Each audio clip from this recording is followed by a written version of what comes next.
Salam atribut izləyiciləri, bugün ismi mənsubiyyətə görə dəyişməsindən danışırıq. Demək, mənsubiyyət şəkilçilərini birinci bilək. Birinci şəxsin təkil mənsubiyyət şəkilçisi ım, im, um, ün.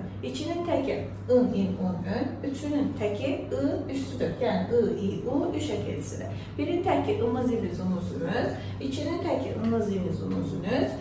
Üçünün cəmi isə ı plus ı şəkilçisidir. Amma onu cəmdə işlətmək üçün lar plus ı'dan istifadə olunur. Demək, mənsubiyyət şəkilçilər bunlar və digərlər. Mənsubiyyəti tapmaq üçün əvvəlinə şəxs və vəzifəni artırmaqla tapmaq mümkündür. Bu hansı şəxs və vəzifələrdir? Mənim, sənin, onun, bizim,